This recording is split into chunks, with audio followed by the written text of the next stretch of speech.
सदा सक्रिय रहने की प्रार्थना करें।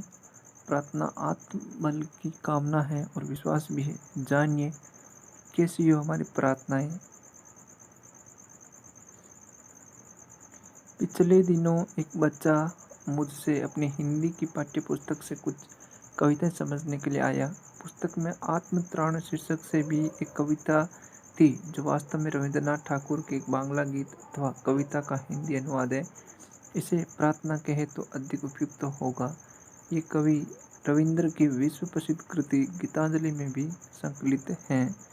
इस रचना की बांग्ला भाषा में प्रारंभिक पंक्तियां हैं। विपदे मोरी रक्षा करो, ए नेह मोर प्रार्थना विपदे आमी ना येन करी भय। अर्थात हे प्रभु, विपत्तियों में मेरी रक्षा करो।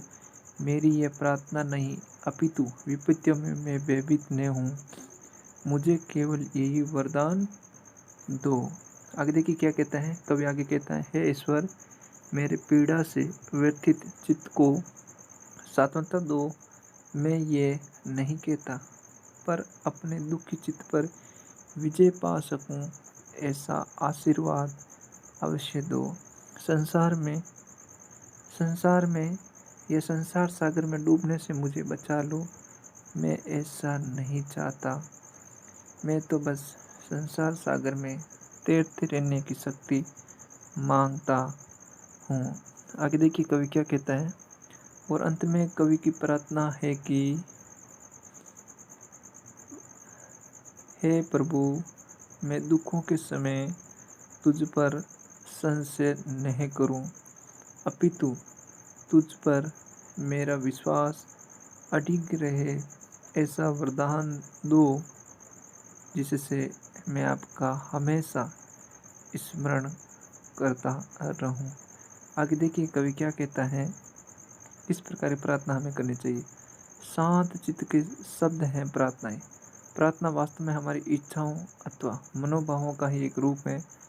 जब हम शांत स्थिर होकर उन्हें अपने मन में अथवा बोलकर दोहराते हैं तो हमारी वही इच्छाएं प्रार्थना का रूप ले लेती हैं। हर धर्म, हर भाषा में प्रार्थनाएं मिलती हैं। कमोबेश सभी प्रार्थनाओं का स्वरूप एक जैसा ही होता है। स्कूल में गाई जाने वाली प्रार्थना में प्राय सद्बुद्धि और विद्या प्राप्ति की याचना की जाती है। साथ ही विश्वास को दृढ़ करने की बात की जाती है। प्रातःकालीन प्रार्थना चित्त को शांत और एकाग्र करती है। आगे देखिए क्या कहते हैं। प्रतिध्वनि होती है प्रार्थनाएं।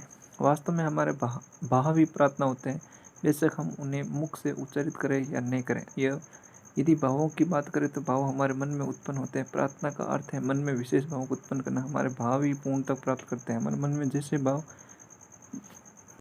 प्रार्थना बनकर प्रकट होते हैं। यदि हम नकारात्मक प्रार्थना करते हैं तो वे भी हमारे भाव हमारे जीवन की वास्तविकता बन जाते हैं। जब दूसरों के कल्याण की कामना अथवा याचना करते हैं तो हम कल्याण सुनिश्चित कर लेते हैं। इसलिए हमारे यहाँ वैदिक काल से ही भावना से युक्त प्रार्थना ही मिलती है। जैसे सर्वे भवन्तु सुखिनः सर्वे सन्तु निरामया। हम जैसी कामना करते हैं वैसी लौट के वापस हम तक आती। इसी का नकारात्मक शब्दों के उपयोग के लिए मना किया जाता है। जैसे कहते हैं कि हम हमारा अहित न हो, इसमें अहित की गूंज अधिक होगी और उसमें कटु हो जाने की संभावना होगी। सबका भला ही हम पसंद है और प्रार्थना करनी चाहिए। कैसी हमारी प्रार्थनाएं। शक्ति की कामना आम प्रार्थना में समृद्धि प्रदान करने और संकटों से बचाने की बात की जाती है। गुरुदेव की प्रार्थना की प्रारंभिक पंक्तियों में व्यक्त किया गया है कि दुख या संकट से लड़ने की शक्ति मिलने की अनुमति की जाए। मनुष्य प्रतिकूल परिस्थितियों में अधिक सीखता है। जब तक हमारे सामने कोई समस्या नहीं आती हम हाथ पर हाथ धरे बैठे रहते हैं। मनुष्य परस्पर विरोधी स्थितियों में संतुलन द्वारा अपना विकास करता है। यदि जीवन में विफलताएं नहीं आएगी तो सफलता का मार्ग भी प्रशस्त नहीं हो सकता। यदि हमने किसी वस्तु का अभाव अनुभव नहीं किया होगा तो उसके मिलने पर हमें अपेक्षित आनंद भी नहीं मिल पाएगा। यदि संघर्ष के बिना जीवन में असीम सुख और समृद्धि मिल तो हमने केवल उससे ऊब जाएंगे, अपितु जीवन में सक्रियता भी समाप्त हो जाएगी और हम निष्क्रिय जीवन जीने के अभ्यस्त हो जाएंगे। अब इससे निष्कृष्ट स्थिति और क्या हो सकती है। कवि आगे क्या कहना चाहता है। चलते रहने की कामना। हमें ऐसी प्रार्थना करनी चाहिए जिसमें सक्रिय जीवन जीने की कामना की गई हो। अधिकांश लोग ये चाहते हैं कि बुढ़ापे में उनके बच्चे उनकी सेवा करें। कुछ लोग अपने बच्चों से प्राय ये कहते भी हैं कि बुढ़ापे में हम जब हम बीमार हो जाए तो हमारी सेवा करना। कई बार उनका ये विचार उनकी उत्कृष्ट कामना परिवर्तित हो जाता है और उन्हें सचमुच दूसरों की सेवा की आवश्यकता पड़ जाती है। हम ऐसी बातें अपने मन में ही क्यों लाएं? क्या हम ये कामना नहीं कर सकते हैं कि हम अंतिम समय तक न केवल स्वस्थ सक्रिय बने रहे अपितु दूसरों की मदद भी करते रहे?